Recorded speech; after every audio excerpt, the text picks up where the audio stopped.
Señoras y señores, I genuinely have no idea what the hell is going on with my friend Kylian. Like, he's a shadow of the former player that he was at PSG. He's nowhere near the level of Real Madrid, and I have to be honest, this is the worst I've ever seen him play, and I'm here for it. It's so much fun watching Real Madrid lose. I have no problem in saying that. I want to ask you guys, what do you think is wrong with him at the moment? Because generally, I mean, he might not have been the best transfer because Vinicius Jr. played in that position, right? We all know that debate, but come on, to have this sort of lackluster impact, I certainly do not think that's what we expected of somebody, at least of the sort of pedigree of Kylian Mbappe. I know that if I was a Real Madrid fan, I would be genuinely calling out for his head. What's going on, guys? ¿Cómo están? BugaLuis here and welcome back to another video here on the channel. Liverpool has beaten Real Madrid 2-0 in the Champions League at Anfield. It was a very tight affair for the very first 30 minutes, but then Liverpool just completely repasó por encima a Real Madrid. I mean, they doubled the passes, total passes, they doubled the possession, and they doubled the total attempts. It was a complete and total utter domination, a conquest from Liverpool today at Anfield. Real Madrid really had no chance after all, and once they had the opportunity with the penalty of Kylian Mbappe, I mean, Kylian failed to rise up to the occasion. So this was a very interesting game 100% because we had, for me, I think, two best teams of Europe right now alongside with Barcelona. I generally think that Barcelona is up there with Real Madrid and Liverpool. I say Liverpool because of the consistency, the form that they have been showing, of course, throughout this entirety of the season alongside Barcelona. And then you have Real Madrid, which are more of a up and down team 100%. They're not at the same level that they were before. They have plenty of injuries. But because of the history, because of the track record, you still have to put them up there, you know? It's not like they have a horrible crisis like Manchester City is having where they have been losing 5 in a row. Real Madrid still, you look at their team, you still look at what they can offer, certainly for those sparks of moments. They always have a chance, they always have an opportunity, and still that makes them a very dangerous team. So you have somebody as consolidated as Real Madrid in this competition, and you have Liverpool. Liverpool, a team that I've been saying has been playing out of this world throughout since Arne Slot took over. So it was going to be a very interesting affair to see and watch these two teams fight it out. And at the end, Liverpool came out on top. So this is going to be the two formations that Real Madrid and Liverpool placed at Anfield today. For Liverpool, they went with Gallagher, they went Connor Bradley, who had an outstanding game, for me, the man of the match of this game. Ibrahima Konate alongside Virgil van Dijk and Andrew Robertson, who also had a pretty decent game. He has not been certainly the left back that he was in previous seasons, but now he's still showing that he has got it in the locker when the time is due. In the middle of the park, they have Curtis Jones, who's also a very good unsung hero for Liverpool in this campaign. Ryan Gravenberch, who has risen to a completely different level with Arne Slot playing in that DM position. Alexis McAllister, who scored the very first goal and is the metronome for this side. And then up top, you have three forwards in Luis Diaz, Darwin Núñez, and Mohamed Salah, which none of them actually had the best of games. It was actually more of a team, I would say, performance, and a lot more from the defenders, the fullbacks in particularly, and the midfielders. Connor Bradley, for me, was just, like I said, all over the pitch. Such a kid, such a guy. Honestly, he deserves a lot more. And if I was a Liverpool fan, I wouldn't be worried of letting go of Trent Alexander-Arnold because you have a kid here who can easily fill the boots.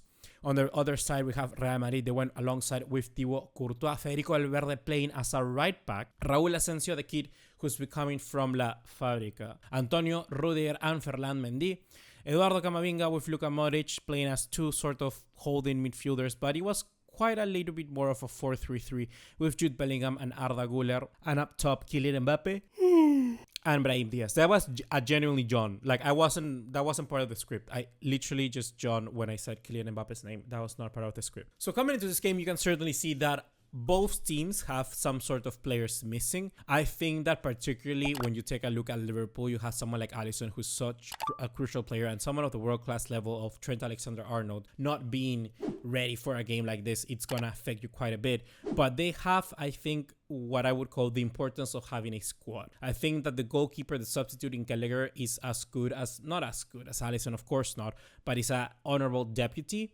And then you have Conor Bradley, who generally, I mean, he's outstanding. I mean, I would have no problem him keeping his starting position. I mean, Trent Alexander-Arnold was on the bench. I'm not sure if he's 100% fit to play this game, but Bradley, like, take a bow, son, because he's looking really, really good. On the other hand, you could say that Real Madrid, well, they really haven't planned out the squad. And it looks to me that Florentino Perez just went into a sort of career manager rant. I would always say that. I still feel I analyze this team and I look at it and I think there's so many players in the attacking final third with Güler, Brahim Diaz, Kylian Mbappe, Jude Bellingham. That's no problem. But when you take a look at the defense, you're still missing quite a lot of players. I mean, David Alaba is not there. Eder Militao is not there. Dani Carvajal is not there. You have to play Federico Valverde, your more consistent midfielder, as a right back. Then Tchouaméni is not even making an appearance. Camavinga now this time around got injured again. And then when you take a look at the front line and your main number 9 is Kylian Mbappe, a player who, of course, in a game like this, I would have thought that he would have a much bigger impact because he wouldn't be stepping on the toes of somebody like Vinicius Jr. But I mean, when you have the opportunity and you have the red carpet in front of you, I mean, Kylian, Papa, you have to take that opportunity. You have to take it by the scruff of the neck, and you did completely the opposite. Every ball that he touched, man, he was one of the worst players on the field, 100%. I mean, if we look at SofaScore here, the rating for Luis Diaz and Kylian Mbappe, they are both tied, and then Ferland Mendy's only worse with 6.2. If I go a little bit more in depth into Mbappe and see his stats, we see that actually, let's see how many touches he had. He had, 90 minutes played. He played the complete game, 1 shot on target. He attempted 6 dribbles, 50% accuracy in those dribbles. Okay. 1 penalty miss, 43 touches. Look at the accurate passes, dude. I mean, for somebody as, renowned as Kylian Mbappe, I would expect a lot more. You had 24 passes and only 18 of them were accurate, 75%. So it means that what you were trying in your final third really didn't work. Most of the passes kind of not being progressive, if that's how many you actually succeeded on. Long balls, 1 of them, okay, that's good. Ground duels, he lost more than half. Aerial duels, he lost 1. Possession lost 15 times. 15 times. I mean, he at least learned from Barcelona and El Clásico because he has not that many offsides. But it wasn't the game of Kylian Mbappe at all. It really wasn't. And I think that I have no problem in saying this. And guys, do you agree with me? Do you think that for Mbappe, la camiseta de Real Madrid es ya demasiado pesada? Do you think that it's wearing on him to wear the badge of Real Madrid on the chest? Do you think it's just simply too much of a thing to ask for him? Was he never the sort of player that we expected him to be, once he arrived at Real Madrid? I'm not sure. I still think, of course, it's very early days because he's going to be a player that if everything goes to plan, he would be at Real Madrid for at least like a decade. Maybe half a decade, 7 years, something like that. But at this stage, I just look at Mbappe and the question I just keep saying to myself is that, was he actually really needed? I look at the team that Real Madrid had before, and you had Vinicius Rodrigo, it worked very well. Bellingham was one at his best levels that I've seen so far. 3rd in the Ballon d'Or, Bellingham, because of that start that he had at Real Madrid. And by getting Kylian Mbappe, which is a sort of capricho, I don't know what's the word in English, that thing that you just want, that gluttony that Florentino Perez wanted to get Kylian Mbappe in, you just completely destroyed the sort of consistency that you had with your team and the formation that you were building, the strategies that you put in place. It's like sort of you had to go back to ground zero and start again. And I think that with Mbappe particularly, you're bringing a player of that caliber to play in a position that you're not gonna see the best of him. It's just very troublesome, And I think that's something that if you're a Real Madrid fan, you genuinely are worried because you have a player that has to play in Mbappe, like 100% if he's fit, he has to play. But when he does, I think even if you have everyone fit, Arda Güler or Brahim Diaz would work much better to facilitate Rodrigo and Vinicius Jr. than an actual Mbappe. So I don't know, man. I just really think that Real Madrid here have sucked it. They really have. They have effed it up with getting Mbappe in. And let's just see, because sometimes so many talents make this problem. And it's something that Los Galácticos sort of did back in their time. I always get tired when talking about Mbappe. Coincidence? I think not. But now let's talk about Liverpool, because I think that Liverpool deserve a lot of praise here, and I really am excited about what I've seen from Liverpool. I want to mention 100% Arne Slot. I think that he has done a tremendous job with this side. I look at Liverpool now, and I see a team that is the only one who has won all of their games in the Champions League, if I'm not wrong. I actually just want to verify that with you at the moment. We take a look at Liverpool, are the only one to win every single game. They have 15 points out of, 5 games, perfect record, plus 11 goal difference. Barcelona is still a little bit better, but I mean, Liverpool, you just have to take a bow, son, because they're doing absolutely everything. I mean, I think that their team is very, very complete, even with the missing pieces that we've talked about before in this video. They look like a powerhouse. They really do. So I wouldn't be surprised if they actually go a long way in this Champions League. And right now, like I've been saying, with Barcelona alongside them, I really do think they're the best teams in Europe. So for guys, if you're enjoying this video, be sure to drop a like and subscribe to the channel. We're on a road to try and hit 30k subscribers by the end of this year. It's a big tally, but I think that if everybody joins together, we can actually make it happen. I'm of course trying to make a lot more videos, and doing this video now, I think that we need to get more into the analysis of Kylian Mbappe and a similar player that Barcelona perhaps is having a little bit of a trouble with, and that's Frankie de Jong. So I have some ideas here that I want to make about videos, but I just don't know how to fit them into my schedule. So that's why I'm trying to take YouTube a little bit more slow this time, not oversaturate myself and just run myself to the ground, sort of like Barcelona has been doing with our youngsters. But anyhow, let's continue on by talking about, I think, a player that is very interesting for me to talk about now would be Mohamed Salah. And the reason that I say that is because for me, Salah is one of those players that I would say we recently made in the podcast a discussion and talking about the players that were the best. And I genuinely thought that Lamine Yamal is better than Mohamed Salah this season. But my two other co-hosts brought the stats to me. And yeah, it seems that Salah is actually having a much better form and a much better season. Not a much better season, but a better season. He's more quality, more consistent. We're talking about a player in the top elite who has been replicating these sort of numbers for 6-7 years straight now. So that's very, very surprising. The reason I was hoping for a game like this, it seems that Salah always has a little bit of a trouble against Real Madrid. I think very similar to Kylian Mbappe, both of them had the opportunity to cement and send a message across Europe that would just vibrate out of absolutely every single television into the ears of us football fans.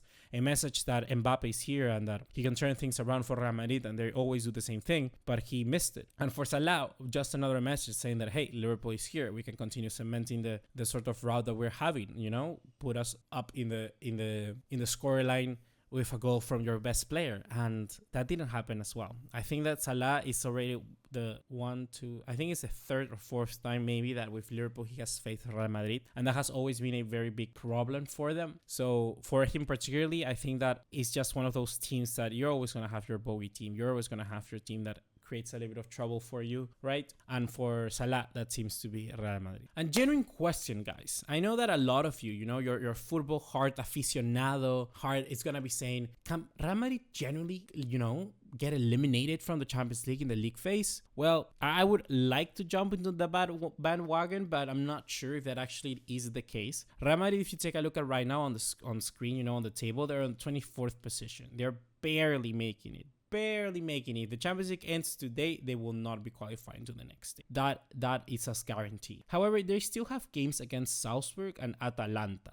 which I think that those two games could be winnable for them. Let's actually take a look right now and see what are the fixtures for them. So they have Atalanta. The next game in the Champions is going to be Atalanta away, which is not easy actually. Atalanta is having a very good season. Atalanta, I think they're in the top 8 of the UCL right now. Let's see, they're 5th with 11 points. That's a massive difference on Real Madrid. And then they have Salzburg, and they finish off against Brest, which is away from home. So they should genuinely, out of this 3 games, of these possible 9 points, I think that definitely, guaranteed, they're gonna get. And 4 points should be more than enough to qualify. I mean, 4 points, 10 points, that will be more than enough. I'm not sure if you're gonna be in the top 8, 100%, maybe not. That Real Madrid maybe won't be in the top 8, but to qualify to the next stage, I think they will be there, There are other teams that are in a much bigger trouble. Like, we take a look at PSG, we take a look at Leipzig, who are normally a team that is always there. And those two are certainly struggling. Atletico Madrid were struggling, not too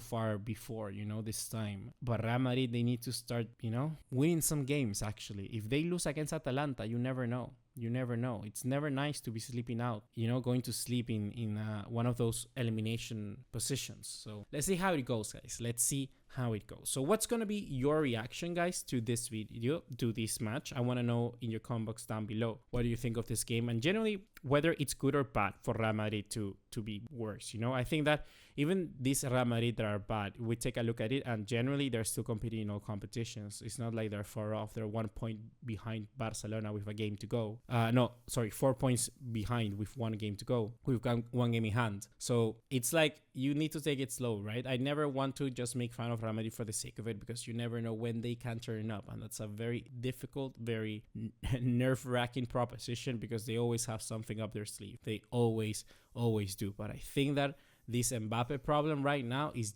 genuinely very damaging for them, and I do not know how they were gonna fix it, because the only thing that I think is a possible solution would be sort of to bench him, but we all know that's never gonna happen.